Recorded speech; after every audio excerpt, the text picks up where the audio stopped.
দেখে নেব খেলা সময় শিরোনাম।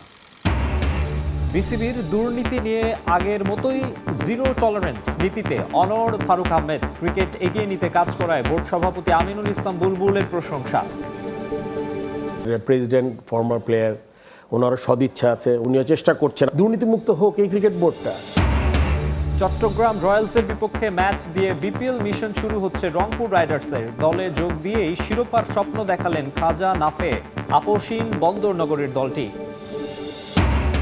IL T20-র অভিজ্ঞতা কাজে লাগবে বিশ্বকাপে, জানালেন মোস্তাফিজ। মুগ্ধ তাসকিন সাকিবের পারফরমেন্সে দেশের বাইরের ফ্র্যাঞ্চাইজি লিগে আরও বেশি খেলার তাগিদ।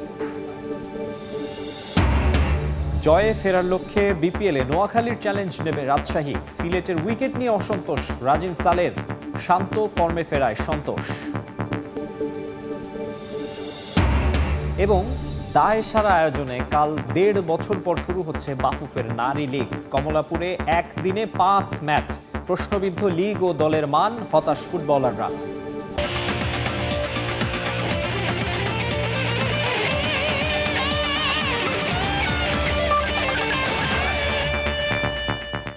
দেখছিলেন শিরোনাম, এবার বিস্তারিত। শুরুতেই জানাবো ক্রিকেটের খবর।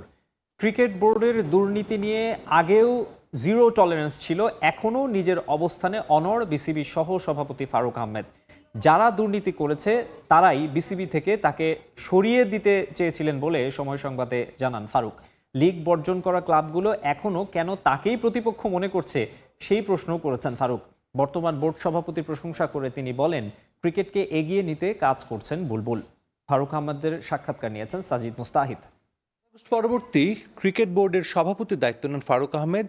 যদিও 9 মাসের মাথায় তাকে চলে যেতে হয়েছিল। এরপর আবারও বিসিবি নির্বাচনে জয়ী হয়ে তিনি ক্রিকেট বোর্ডে ফিরে এসেছেন। বর্তমানে দায়িত্ব পালন করছেন বিসিবির সহ সভাপতি হিসেবে। অনেকেরই জানার ইচ্ছে আছে যে ফারুক আহমেদের চলে যাওয়া এবং আবার আসার পেছনের কারণটা কি। আমাদের সঙ্গে এই মুহূর্তে আছেন বিসিবি সহ সভাপতি ফারুক আহমেদ, তার কাছ থেকে আমরা জানবো। ফারুক ভাই, আপনাকে স্বাগত। আপনার এই যে এই চলে যাওয়া, মাঝখানে আপনাকে অনেক কথা শুনতে হয়েছে, মাঝের কয়েকটা মাস আবার ব্যাক করলেন, এই সময়টার আপনার মধ্যে দিয়ে কী গেছে, কি চিন্তা করছিলেন? প্রথম কথা হচ্ছে গিয়ে সবার একটা জিনিস বুঝতে হবে, ক্রিকেট বোর্ড আমার জন্য কোনো প্রাইস প্লেস না, যেটা অনেক মানুষের জন্য। তাদের কারো কারো নেম ফেম দরকার, কারো টাকা পয়সা দরকার। So different people has different agendas for cricket board. আমি সেই দিক থেকে বিবেচনা করলে একমাত্র এজেন্ডা ছিল বাংলাদেশ ক্রিকেটকে সামনে এগিয়ে নিয়ে যাওয়া, এছাড়া আমার কিছু ছিল না। আপনি জানেন যে আমি ক্রিকেট বোর্ডে থাকা অবস্থায় এবং চলে যাওয়ার পরে যারা ইনটেনশনালি মিথ্যা অপবাদ দিয়ে মিথ্যা তথ্য ছড়িয়েছে, তারা এখন পর্যন্ত একটা কোনো অব্যবস্থাপনা, দুর্নীতি কিছু না বের করতে পারে, কারণ বের হওয়ার কোনো কারণ নাই। Because I was 100% clean man, ঠিক আছে? আচ্ছা, এখন বাংলাদেশে সবসময় আপনি যদি ক্লিন থাকেন, এটা একটা বিরাট যন্ত্রণা আছে। ক্রিকেট বোর্ড আমরা সবাই জানি 1500 কোটি টাকার একটা জায়গা, এটার ইয়ারলি বাজেট 400 কোটি টাকার কাছাকাছি। সো আপনি যদি একটু নড়াচড়া করেন তাহলে কিন্তু আপনি বেশ কিছু টাকার মুখ দেখতে পারেন। যারা তো সৎ, তারা আমার কথা অন্যভাবে নেবেন না। বাট আরেকটা পার্টি আছে যাদের শুধুমাত্র ইন্টেনশনটা হলো ওই জায়গাগুলোকে এক্সপ্লয়েট করা। এখন আমি ক্রিকেট বোর্ডের কোনো দায়িত্বে নাই, মানে শুধুমাত্র ডিরেক্টর হয়েছি। একটা I had to prove a point that প্রথমবার যে জিনিসটা ঘটেছিল এটা ভুল ছিল, এই জন্য আমার আসতে হয়েছে। আর আমি যেহেতু কোনো পোর্টফোলিও নেই, ডিরেক্ট আমার আন্ডারে কিছু নাই। আমারটা আপনি অর্নামেন্টালও বলতে পারেন। আর ওভারঅল যদি ক্রিকেট আমার হেল্প দরকার হয়, এটা আমি প্রেসিডেন্টকে সবসময় বলি, এটার জন্য আমার ক্রিকেট বোর্ডে আসা। বিরোধী দলে যারা আছেন এখন, তারা কিন্তু দেখবেন তারা কোনোভাবে আমার নামটা নিয়ে আসে, কোনোভাবে আমাকে জড়ানোর চেষ্টা করা হয়। তাদের কাছে আমি একটা ভীতি, একটা আতঙ্ক, কেননা আমি দুর্নীতির এগেনস্টে 100% জিরো টলারেন্স চেষ্টা করেছি আমি। এবং এটা শুধুমাত্র মুখে কথা দিয়ে না, আমি প্রুফ করেছি।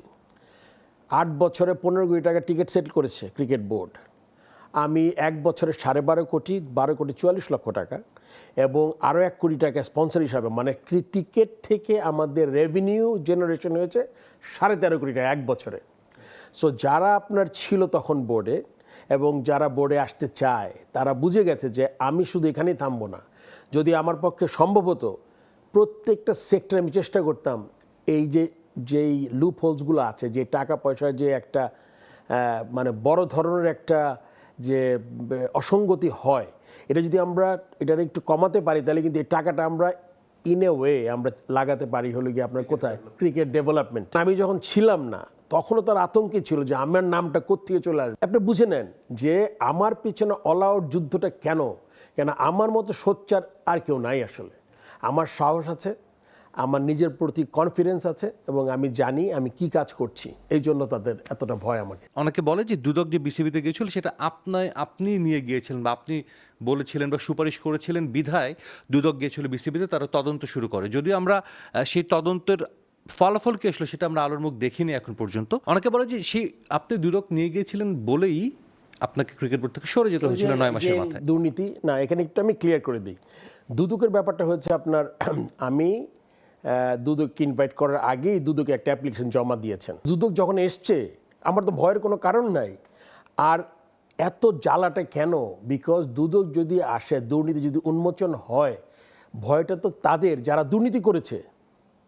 সো তাদের তো এখানে একদম ডিরেক্ট লাগছে যে তাদের যদি দুদক এটাতে পুরোপুরি করে তাহলে দুদকের তো জিনিসগুলো এক্সপোজড হবে। টিকেটের পর যখন দুদক আসলো তখন তারা মিলিয়ে ফেলেছে যে এটা আমি এনেছি, আসলে আমি আনিনি, আরেকটা অ্যাপ্লিকেশনের ভিত্তিতে তারা আসছে। বাট এই জিনিসটা আমার কাছে খারাপ লাগে নাই, এখনও বলছি আমি। কেননা যদি তসরুপ হয়ে থাকে, যদি কোনো টাকা পয়সার কোনো অবশ্যই হয়েছে হয়, তাহলে দুদক আসলে প্রবলেমটা কি? যদি কোনো কিছু দুদক পায় আমি তো তাদেরকে ওয়েলকাম জানাবো, কারণ আপনি চান না যে আপনার দুর্নীতিমুক্ত হোক এই ক্রিকেট বোর্ডটা। আমি তো খুব ভালোভাবেই চাই। এখন যারা সবচেয়ে সোচ্চার, যারা আসতে চাচ্ছে বোর্ডে, তারা সোচ্চার কোন ব্যাপারগুলোতে? তারা এই 15 ক্লাব নিয়ে কিন্তু সোচ্চার, কিন্তু তারা সবাই খুব ভালোভাবে জানে দুদকের যে অবজারভেশন ছিল পরিষ্কার লেখা আছে অনেকগুলো ভায়োলেশন হয়েছে, কোনো অ্যাড্রেস নাই, বেক্সিমকোর নামে অফিসের নামে ক্লাব এবং ক্লাবের মালিকানা কে। আমাকে বলেন অ্যাটলিস্ট 15টা ক্লাবকে বঞ্চিত করে, যারা অনেক ঐতিহ্যবাহী ক্লাব ছিল তাদের নামিয়ে দিয়ে টেবিলে খেলে আম্পায়ারিং করে, আর এইগুলাকে শুধুমাত্র 2টা করে ক্লাব টাকা দিয়ে উঠিয়েছে। আপনি বলেন তো এটা নিয়ে ক্লাব সমিতি কোনো কথা বলে না কেন? এইটা আমি কারণটা জানতে চাই। তার মানে কি আপনি দুর্নীতিটাকে কন্টিনিউ করতে চান, আপনি উইথ দ্য উইন্ড যেতে চান। আরেকটা কথা বলি, আমি কিন্তু এই প্রেসিডেন্ট ছাড়ার পরে আসার পরে প্রথম ইন্টারভিউ করছি আমি। এরকম ইন্টারভিউ করিনি, দু একটা বিচ্ছিন্ন কোনো প্রোগ্রামে গেলে করেছি হয়তো বা প্রেস কনফারেন্সে। সো দেশের মানুষের আমি সবাইকে আহ্বান জানাবো, আপনারা পরিষ্কার জিনিসটা বোঝার চেষ্টা করেন। কোনো কিছু হলেই আমার নামে একটা প্ল্যাকার্ড আসবে, কোনো কিছু হলেই আমি আগে কথাটা বলেছি যে আমি কিন্তু আতঙ্কের নাম ওদের কাছে যারা দুর্নীতিবাজ, একদম শিওরলি, আর কিছু নাই। আপনি ইদানিংও আপনি দেখে থাকবেন যে আপনার যে প্রসঙ্গে আপনি হয়তো বা কোশ্চেন করবেন, আমি এই যে মাটির একটা ব্যাপার। সো এগুলো কিন্তু এরকম এই ঘটনা কিন্তু আমার সময়ে এরকম কোনো ঘটনা ঘটতে দেইনি। আমি চেষ্টা করেছি যতটুকু সেটাকে সেখানে আসতে যাচ্ছিলাম যে আপনি চেষ্টা করেছিলেন ক্রিকেট বোর্ডের দুর্নীতি একদম জিরোতে নিয়ে আসতে। সহসভাপতি হিসেবে আপনি সেটা কতটুকু করতে পারছেন? ক্রিকেট বোর্ড আপনি জানেন আমাদের প্রেসিডেন্ট ফর্মার প্লেয়ার, ওনারও সদিচ্ছা আছে, উনিও চেষ্টা করবেন, উনিও চেষ্টা করছেন। আমার থেকে সাহায্য চাইলে অবশ্যই আমি বলবো, কারণ আমি জায়গাগুলো ভালো বুঝে গেছি। বিকজ আপনি জানেন যে আমি যখন যেই 9 মাস ছিলাম বোর্ডে, ওই 9 মাস কিন্তু 1:1000 100 পরে তো পরবর্তীতে প্রুভ হয়েছে যে আপনার 9 জন ডিরেক্টর নো কনফিডেন্স মোশন এনেছে। এটা ক্রিকেট বোর্ডের প্রেসিডেন্ট যদি আমার কাছ থেকে কোনো কিছু জানতে চান বা যদি বলতে চান, আই এম শিওর সে কাজ করছে। আমি জানি মাটির ব্যাপারটা অডিট হবে, অডিট হচ্ছেও হয়তো বা, আমি যতটুকু জেনেছি আমি আসলে এর মধ্যে ইনভলভ না। আমি বলেছি আমি ইনভলভ না, আমি কোনো ব্যাপারে যে খুব বেশি ইনভলভ তা না, বাট আমি এত বেশি কিছু জানি, মানে বেশি জানি আমি ক্রিকেট বোর্ডে কি হয়। এই বিষয়গুলো তো নিশ্চয়ই আপনি জানাবেন, মানে যেহেতু আমি জানাচ্ছি, জানাবো, কোনো স্কোপ হলে শোনাবো। এখন দায়িত্বটা নিতে হবে আসলে যে আছেন চেয়ারে তার সেটা আমার থেকে জানতে চাই অবশ্যই, এবং আই এম শিওর উনি চেষ্টা করছেন। সাজিদ মুস্তাহিদ, সময় সংবাদ, ঢাকা। এবারে বিপিএল ম্যাচের খবর। চট্টগ্রাম রয়্যালসের বিপক্ষে ম্যাচ দিয়ে বিপিএল মিশন শুরু করতে যাচ্ছে শক্তিশালী রংপুর রাইডার্স। দলের সঙ্গে যোগ দিয়ে শিরোপার স্বপ্ন দেখিয়েছেন পাকিস্তানি খাজা নাফে। গেল আসর দারুণ কাটিয়েছেন তিনি, তাই এই আসরে করতে চান সেঞ্চুরি। জয় দিয়ে আসর শুরু করা চট্টগ্রামও মুখিয়ে আছে জয়ের ধারা ধরে রাখতে। ম্যাচ শুরু হবে দুপুর 1টায়। সিলেট থেকে তারেক হাসান শিমুলের ম্যাচ প্রিভিউ। বিপিএলের কুলিন ফ্র্যাঞ্চাইজি রংপুর রাইডার্স গোছানো ম্যানেজমেন্টে সাফল্য পেয়েছে বহুবার। নতুন আসর নতুন করে শুরু করতে যাচ্ছে রাইডার্স। বিপিএলে এই আসরে প্রথম ম্যাচে প্রতিপক্ষ চট্টগ্রাম রয়্যালস। ২৬ ডিসেম্বর বিপিএল শুরু হলেও তারা প্রথম ম্যাচ খেলতে নামছে ২৯ নভেম্বর, তাই একটু দেরিতেই এসেছে সিলেটে। তবে অনুশীলন ম্যাচ থেকে শুরু করে রাইডার্স প্রস্তুতি সম্পন্ন করে এসেছে ঢাকা থেকেই, তাই একটা অনুশীলন সেশন শেষেই ম্যাচ খেলতে নামবে ফ্র্যাঞ্চাইজিটি। এ আসরে কাটার মাস্টার মোস্তাফিজকে দলে ভিড়িয়েছে রংপুর। আইএল টি-20 খেলে প্রথম ম্যাচের আগেই ফিরেছেন রংপুর শিবিরে। কোচ মাহবুব আলী জাকির হঠাৎ প্রয়াণ আহত করেছে বাঁহাতি পেসারকে, তবে সব ভুলে মাঠে নামতে হবে। রাইডার্স পেস ইউনিটে আরেক তারকা নাহিদ রানা, আকিফ জাভেদ, ফাহিম আশরাফ বিপিএলে পরীক্ষিত।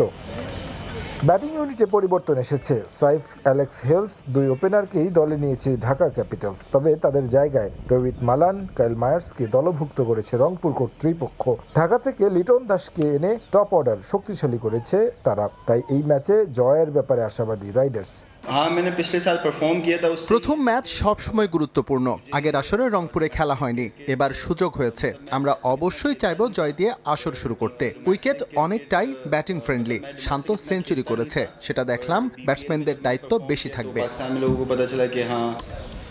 পাকিস্তানি খাজা নাফে গত সিজনে খেলেছেন চট্টগ্রাম কিংসের হয়ে। সে আসরে ব্যাট হাতে দাপট দেখিয়েছেন। এরপর সুযোগ হয়েছে আরও ফ্র্যাঞ্চাইজি লিগে। অবশেষে হয়েছে স্বপ্ন পূরণ। ডাক পেয়েছেন পাকিস্তান জাতীয় দলেও, তাই একটু বেশি খুশি এই ক্রিকেটার। রংপুরের জার্সিতে করতে চান সেঞ্চুরি। শান্তর পর আমি বিপিএল এ সেঞ্চুরি করতে চাই। বিপিএল আমার ক্যারিয়ারে অনেক কিছু পরিবর্তন করেছে, তবে সবার আগে দলের হয়ে ভালো কিছু করতে চাই। আমাদের যে স্বপ্ন তা পূরণ করতে ভূমিকা রাখতে চাই। অন্যদিকে টুর্নামেন্ট শুরুর আগেও যে দলটাকে নিয়েছিল নানা শঙ্কা, দলের দায়িত্ব বিসিবি নেয়ার পর সেই দলটাই প্রথম ম্যাচে হারিয়েছে নোয়াখালী এক্সপ্রেসকে। জয়ের ব্যাপারে আশাবাদী তারাও। আমরা এবারের আসরটা দারুণ শুরু করেছি। আরও কিছু বিদেশি ক্রিকেটার আসবে। আমরা জয়ের জন্য সর্বোচ্চটা দিয়ে খেলব। রংপুরের বিপক্ষে জয় পাওয়া কঠিন হবে, তবে অসম্ভব নয়। যদিও এদিন অনুশীলনের সময় মাথায় হালকা চোট পেয়েছিলেন চট্টগ্রাম পেসার শরীফুল ইসলাম, তবে তা ঘোরতর নয়, তাই ম্যাচ খেলতে সমস্যা হওয়ার কথা নয় এই পেসারের। তারেক হাসান শিমুল, সময় সংবাদ, সিলেট। আইএল টি-20-র অভিজ্ঞতা কাজে লাগবে বিশ্বকাপের মঞ্চে। নিজের সেরাটা দিয়েই চেষ্টা করবেন দলের জন্য পারফর্ম করতে। বিপিএলে নিজের ফ্র্যাঞ্চাইজি রংপুর রাইডার্সের সঙ্গে যোগ দিয়ে এমনটাই জানিয়েছেন মোস্তাফিজুর রহমান। দুবাইয়ে তাসকিন সাকিবদের পারফরমেন্সেও খুশি কাটার মাস্টার। বললেন, এসব দেশে যত বেশি বাংলাদেশিরা খেলবে ততই ভালো হবে দেশের ক্রিকেটের। মোস্তাফিজুর রহমান বাংলাদেশ ক্রিকেটের ইবনে বতুতা। যে তকমাটা এতদিন ছিল একা সাকিব আল হাসানের, এবার সেখানে ভাগ বসালেন সাতক্ষীরা সাইনাইড। কয়েক বছর ধরে পৃথিবীর বিভিন্ন ফ্র্যাঞ্চাইজি টুর্নামেন্টে তিনি দাপিয়ে বেড়াচ্ছেন বাংলাদেশের বিজ্ঞাপন হয়ে। সে ধারাবাহিকতায় এবার দ্বিতীয় দফায় গিয়েছিলেন আইএল টি-20 খেলতে। সেখানে দুবাই ক্যাপিটালসের হয়ে নিজের জাত চিনিয়েছেন কাটার মাস্টার। বাঘা বাঘা ব্যাটারদের নাস্তানাবুদ করেছেন তার মায়াবী কাটারে। ওয়াকার ওয়াসিমরা নিত্য তার বোলিং নিয়ে কাটাছড়া করেছেন কমেন্ট্রি বক্সে, কিন্তু কোনো কিছুতেই ধার কমেনি মুস্তাফিজের। ৮ ম্যাচে 15 উইকেট নিয়ে ছেড়ে এসেছেন দুবাই ক্যাপিটালসকে, যা ছিল আসরের দ্বিতীয় সেরা বোলিং পারফরম্যান্স। 25শে ডিসেম্বর বড়দিনে সতীর্থ তাসকিন আহমেদকে নিয়ে দেশে ফিরে আসেন মুস্তাফিজ। এরপর বিপিএলে রংপুর রাইডার্সের যোগ দেওয়ার কথা থাকলেও বিশ্রামে ছিলেন তিনি। অবশেষে রোববার নিজেদের প্রথম ম্যাচের আগেই রাইডার শিবিরে যোগ দিলেন ফিজ। পরিবার সমেত এলেন সিলেটে। তাসকিন সাকিবকে নিয়ে দুবাই মাতিয়ে উচ্ছ্বসিত কাটার মাস্টার জানালেন, আইএল টি-20-র অভিজ্ঞতা কাজে লাগবে বিপিএল এবং টি-20 বিশ্বকাপেও। সবাই থাকলে তো আমাদের বিমানবন্দর থেকে সরাসরি সিলেট আন্তর্জাতিক ক্রিকেট স্টেডিয়ামে চলে আসেন Mustafizur Rahman. Head coach Mickey আর্থারের কাছ থেকে বুঝে নেন তাকে নিয়ে দলের পরিকল্পনা, পরে নেটে নিজেকে ঝালিয়ে নেন ফিজ। পাশাপাশি বুঝে নেন সিলেটের উইকেটের লেংথ। আসরে নিজেদের প্রথম ম্যাচে রংপুর রাইডার্সের প্রতিপক্ষ চট্টগ্রাম রয়্যালস। উদ্বোধনী দিনে জয় পেয়ে আত্মবিশ্বাসে টইটম্বুর বিসিবি পরিচালিত ফ্র্যাঞ্চাইজিটি। নিয়ন মোহাইমেন, সময় সংবাদ। এদিকে বিপিএলের মাঝপথে 7 ক্রিকেটার ফিরে যাচ্ছেন পাকিস্তানে। শ্রীলঙ্কার বিপক্ষে টি-20 সিরিজ সামনে রেখে স্কোয়াড ঘোষণা করেছে পিসিবি। সেখানেই বিপিএলে খেলা 7 ক্রিকেটার ডাক পেয়েছেন জাতীয় দলে। খাজা নাফে, সাইম আইয়ুব, সাহিবজাদা ফারহান, মোহাম্মদ নওয়াজ, ফাহিম আশরাফ, উসমান খান ও সালমান মির্জাকে পাওয়া যাবে না 7 জানুয়ারির পর থেকে। যদিও বিগ ব্যাশে খেলা ক্রিকেটারদের রাখা হয়নি শ্রীলঙ্কার বিপক্ষে এই স্কোয়াডে।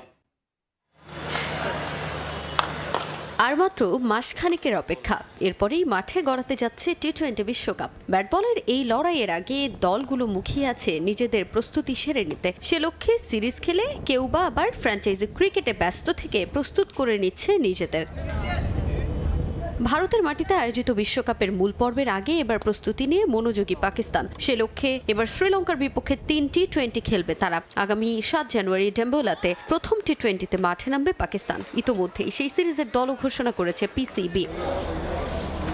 পাকিস্তানের দল ঘোষণার পরে চিন্তার ভাঁজ বিপিএল ফ্র্যাঞ্চাইজিগুলোর। কেননা বিপিএলে খেলা 7 ক্রিকেটার ডাক পেয়েছেন পাকিস্তান দলে, যাদের মধ্যে অনেকেই পৌঁছেছেন বাংলাদেশে। নিজ নিজ ফ্র্যাঞ্চাইজির হয়ে মাঠেও নেমেছেন অনেকে। তবে এবার জাতীয় দলের ডিউটিতে মাঠে নামার পালা তাদের। সাহিবজাদা ফারহান, খাজা নাফে, মোহাম্মদ নওয়াজরা 7 জানুয়ারির আগেই পাড়ি জমাবেন শ্রীলঙ্কায়।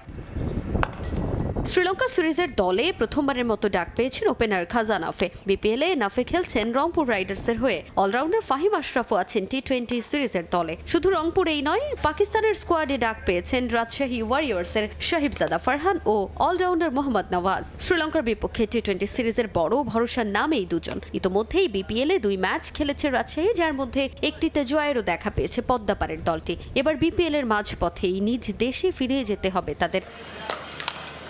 এছাড়াও ঢাকা ক্যাপিটালসের হয়ে খেলতে আসা উইকেট কিপার ব্যাটসম্যান উসমান খান ও পেসার সালমান মির্জাও ডাক পেয়েছেন শ্রীলঙ্কার বিপক্ষে টি-20 দলে। সামনে বিগ মিশন অপেক্ষা করলেও এবার জাতীয় দলের জন্য দায়িত্ব পালন করবেন তারা। সিলেট টাইটান্সের ভরসার বড় প্রতীক সাইম আইয়ুবও থাকছেন পাকিস্তানের শ্রীলঙ্কা সফরে।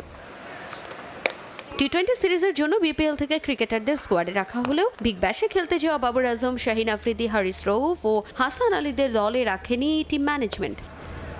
তাজিন খন্দকার, সময় সংবাদ। মোস্তাফিজের আইপিএলে খেলার বিষয়টিকে ভালোভাবে নিচ্ছে না কিছু উগ্রপন্থী ভারতীয়। বাংলাদেশি পেসারকে খেলালে স্টেডিয়ামে ভাঙচুর চালানোর হুমকি দিয়েছে মধ্যপ্রদেশের কিছু ধর্মীয় নেতা। আর তাতে কাটার মাস্টার আইপিএল অংশগ্রহণ নিয়েই তৈরি হয়েছে জটিলতা। সংযুক্ত আরব আমিরাতে আইএল টি-20 পারফরমেন্সে নতুন করে প্রশংসায় ভাসছেন মোস্তাফিজুর রহমান। বিপিএল খেলতে দেশে ফেরা পেসারকে নিয়ে আলোচনা তুঙ্গে। সিলেটে রংপুর রাইডার্স স্কোয়াডের মধ্যমণি যেন তিনিই। আইপিএলে বাংলাদেশের সর্বোচ্চ মূল্যের রেকর্ড গড়া ক্রিকেটারও আছেন ফুরফুরে মেজাজে। 9 কোটি 20 লাখ রুপিতে তাকে দলে ভিড়িয়েছে কলকাতা নাইট রাইডার্স। যদিও শাহরুখ খানের দলে টাইগার পেসারের যোগ দেওয়ার বিষয়টি ভালোভাবে নিচ্ছে না বেশ কিছু ভারতীয়। টি-20 বিশ্বকাপের পরপরই আইপিএল। 22 মার্চ পর্দা উঠবে ইন্ডিয়ান প্রিমিয়ার লিগের।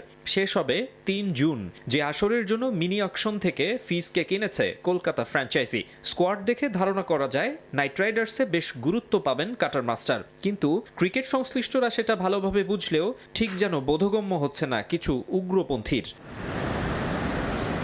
ভারতের মধ্যপ্রদেশের কয়েকজন ধর্মীয় নেতা বাংলাদেশি ক্রিকেটারকে আইপিএলে খেলানোর বিরোধিতা করেছেন। এমনকি তাকে মাঠে নামালে ভাঙচুর চালানোর হুমকিও দেয়া হয়েছে। এছাড়া কলকাতা নাইট রাইডার্সকে বয়কটের ডাকও দিয়েছে তারা। আর এতে কিছুটা হলেও মোস্তাফিজের আইপিএলে অংশগ্রহণ নিয়ে তৈরি হয়েছে অনিশ্চয়তা। শেষ পর্যন্ত ফিজের খেলা না হলে শাহরুখের দলের জন্য খুব একটা সুখকর হবে না। কেননা দুর্দান্ত ছন্দে রয়েছেন কাটার মাস্টার। আইএল টি-20তে রীতিমতো জাদু দেখিয়েছেন। মনে করিয়ে দিয়েছেন ক্যারিয়ারের শুরুর দিনগুলোর কথা। শিরোপা পুনরুদ্ধারের মিশনে ছন্দে থাকা মোস্তাফিজ হতে পারেন আইপিএলের 3 বারের চ্যাম্পিয়নদের তুরুপের তাস।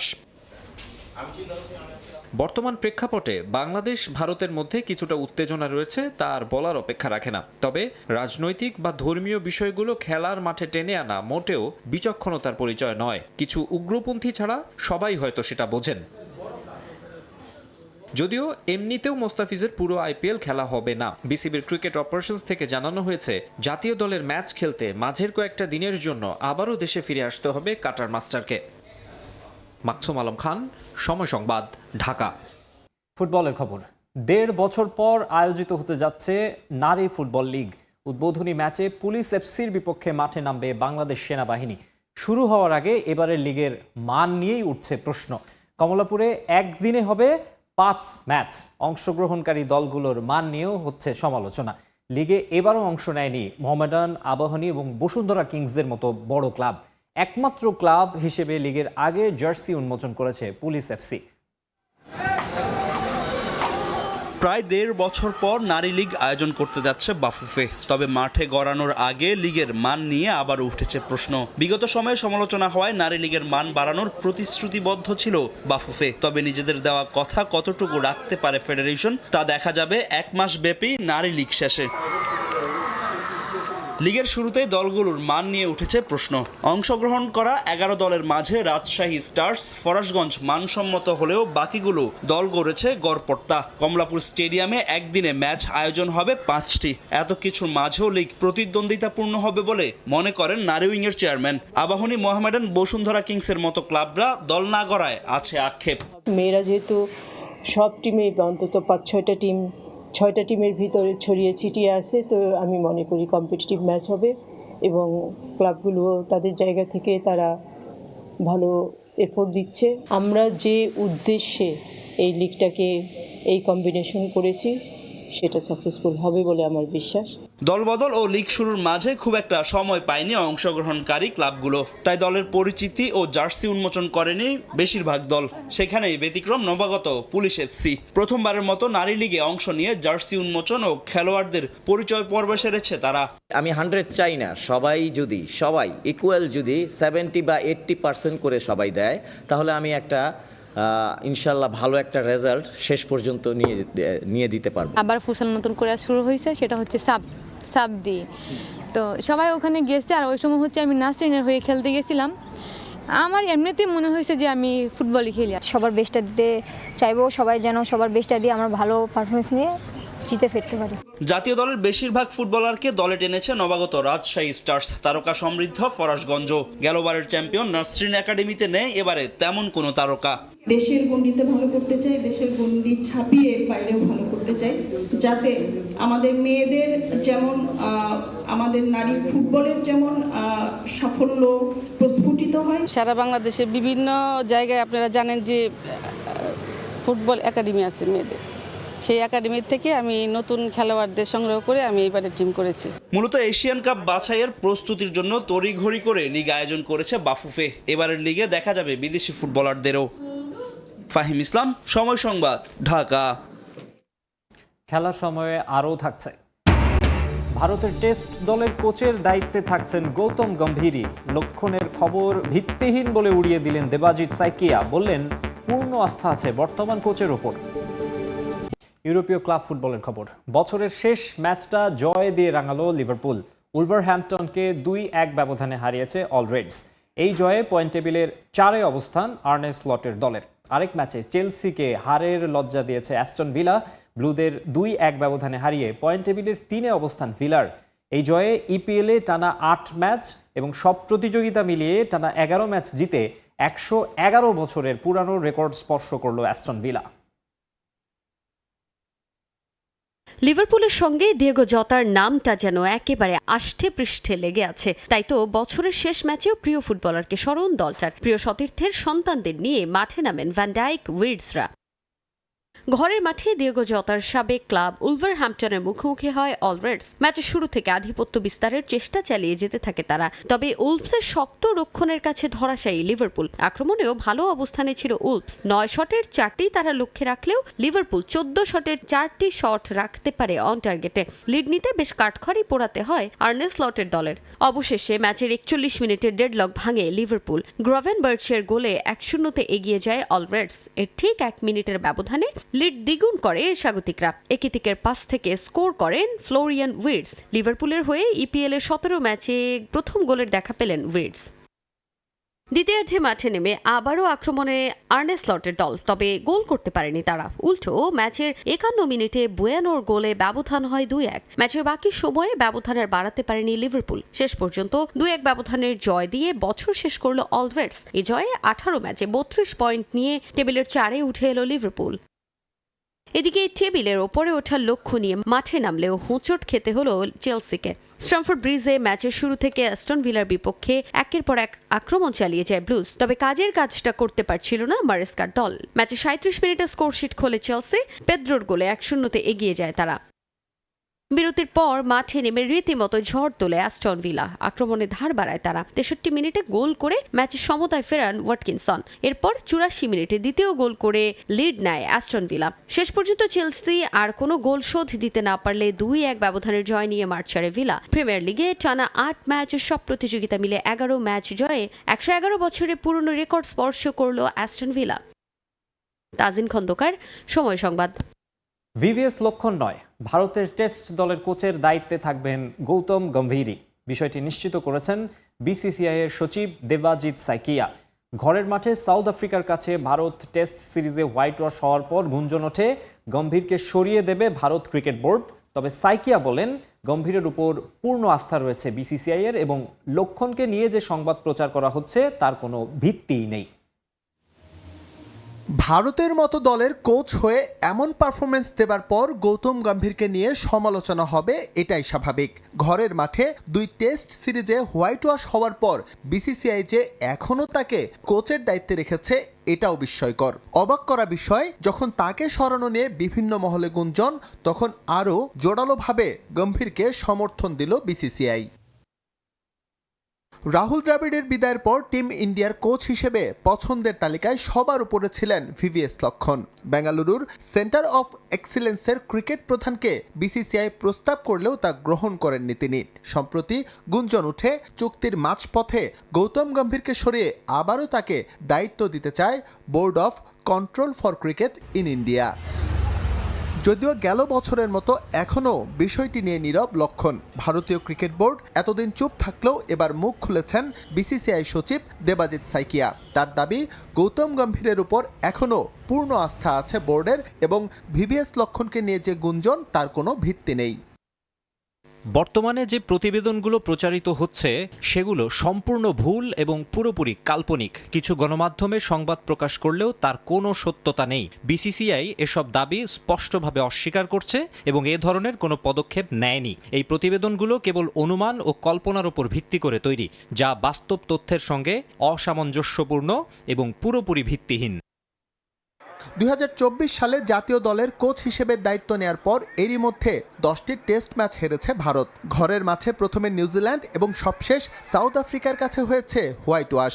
এরপর থেকেই বিশ্বকাপ জয়ী সাবেক এই ক্রিকেটারের ভবিষ্যৎ নিয়ে শুরু হয় তীব্র সমালোচনা। 2027 সালের ওয়ানডে বিশ্বকাপ পর্যন্ত গম্ভীরের সঙ্গে চুক্তি বিসিসিআইয়ের। তবে অনেকের মতে আসন্ন টি-20 বিশ্বকাপ তার জন্য অ্যাসিড টেস্টের মতো। ঘরের মাঠে হতে যাওয়া এই আসরে ভারত ভালো করতে না পারলে চুক্তি শেষের আগেই তার বিষয়ে সিদ্ধান্তে আসতে পারে বোর্ড, কারণ টেস্ট সাইকেলের এখনও 9টি ম্যাচ বাকি আছে ভারতের। এস.এম. ইকবাল, সময় সংবাদ। বক্সিং ডে টেস্টের ফলাফল ছাপিয়ে আলোচনায় মেলবোর্নের উইকেট। আবহাওয়ার কথা চিন্তা করে 3 মিলিমিটার বাড়তি ঘাস রাখায় 204 কোটি 80 লাখ টাকা লোকসানে ক্রিকেট অস্ট্রেলিয়া। মাত্র 2 দিনে ম্যাচ শেষ হওয়ায় অবাক কিউরেটর ম্যাচ পেজ।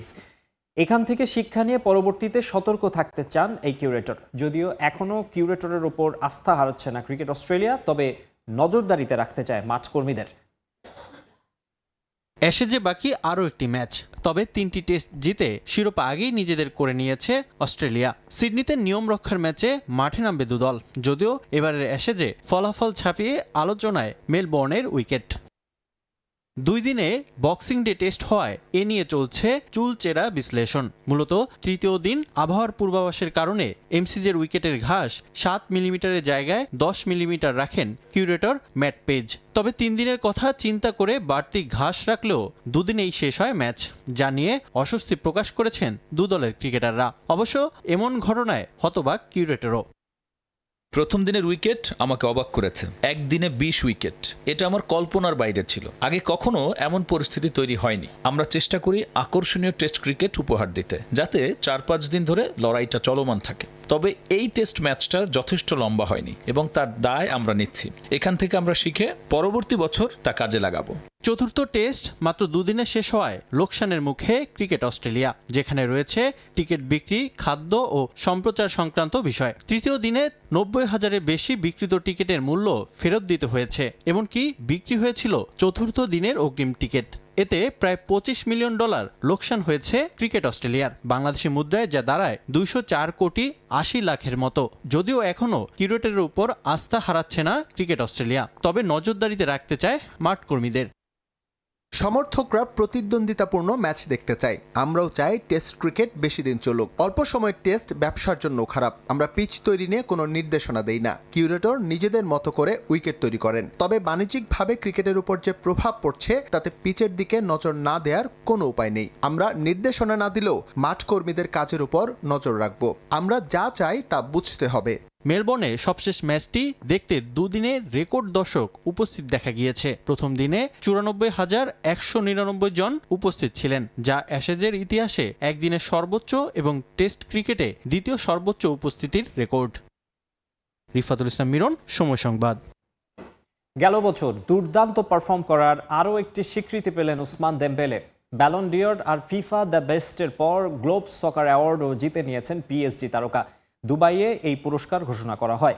পিএসজির হয়ে গেল মৌসুমটা দুর্দান্ত কাটান ওসমান দেমবেলে। চ্যাম্পিয়ন্স লিগ এবং ফ্রেঞ্চ লিগ 1-এর পাশাপাশি দলকে জেতান কোয়াড্রুপল। শুধু তাই নয়, চলতি বছরেও পিএসজি অব্যাহত রেখেছে শিরোপা জয়। এরই মধ্যে 6টি শিরোপা নিশ্চিত করেছে তারা। ক্লাবের এই সফলতায় গুরুত্বপূর্ণ অবদান রাখায় এবার গ্লোব সকার অ্যাওয়ার্ড পেলেন দেমবেলে। এছাড়াও পিএসজি পেয়েছে বর্ষসেরা ক্লাবের খেতাব। এদিকে মধ্যপ্রাচ্যের বর্ষসেরা ফুটবলারের পুরস্কার জিতেছেন ক্রিস্টিয়ানো রোনালদো। সৌদি প্রো লিগে অসাধারণ পারফর্ম করে চলেছেন তিনি। 1000 গোলের মাইলফলক স্পর্শ করতে খুব একটা দূরে নন রোনালদো। আর গ্লোব সকার অ্যাওয়ার্ডের বর্ষসেরা উদীয়মান ফুটবলারের পুরস্কার গেছে বার্সেলোনার তারকা লামিন ইয়ামালের হাতে। দেশের খেলাধুলা প্রসঙ্গ, ঝিনাইদহে অনুষ্ঠিত হয়েছে মাদক বিরোধী কাবাডি ও ভলিবল টুর্নামেন্ট। শহরের বীরশ্রেষ্ঠ হামিদুর রহমান স্টেডিয়ামে জেলা প্রশাসন ও জেলা মাদকদ্রব্য নিয়ন্ত্রণ অধিদপ্তর এই টুর্নামেন্টের আয়োজন করে। উদ্বোধনী অনুষ্ঠান শেষে শুরু হয় কাবাডি ও ভলিবল প্রতিযোগিতা। এতে অংশ নেয় ঝিনাইদহের 6টি উপজেলার খেলোয়াড়রা। তীব্র উত্তেজনাপূর্ণ এই খেলা উপভোগ করে নানা শ্রেণী পেশার মানুষ। কাবাডির ফাইনালে মুখোমুখি হয় সদর ও হরিণাকুণ্ডু উপজেলা। এতে 24/14 পয়েন্টে চ্যাম্পিয়ন হয় সদর উপজেলা কাবাডি দল।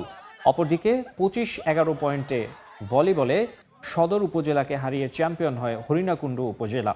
খেলা শেষে বিজয়ী ও রানার্স আপ দলের হাতে ট্রফি তুলে দেওয়া হয়।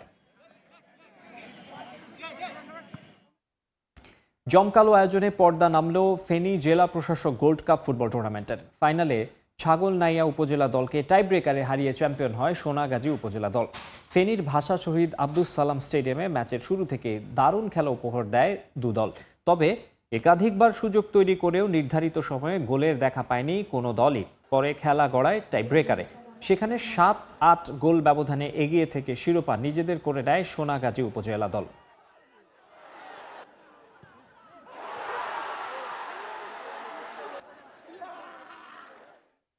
এ পর্যায়ে খেলার সময় শীর্ষ সংবাদ জানিয়ে দিচ্ছে আরেকবার। বিসিবির দুর্নীতি নিয়ে আগের মতোই জিরো টলারেন্স নীতিতে অনড় ফারুক আহমেদ। ক্রিকেট এগিয়ে নিতে কাজ করায় বোর্ড সভাপতি আমিনুল ইসলাম বুলবুলের প্রশংসা। প্রেসিডেন্ট, ফর্মার প্লেয়ার, ওনার সদিচ্ছা আছে, উনিও চেষ্টা করছেন দুর্নীতিমুক্ত হোক এই ক্রিকেট বোর্ডটা। চট্টগ্রাম রয়্যালসের বিপক্ষে ম্যাচ দিয়ে বিপিএল মিশন শুরু হচ্ছে রংপুরের। দলে যোগ দিয়েই শিরোপার স্বপ্ন দেখালেন খাজা নাফে। আপসীন বন্দর নগরীর দলটি। এবং দায় সারা আয়োজনে সোমবার 1.5 বছর পর শুরু হচ্ছে বাফুফের নারী লীগ। কমলাপুরে একদিনে 5 ম্যাচ। প্রশ্নবিদ্ধ লিগ ও দলের মান, হতাশ ফুটবলাররা।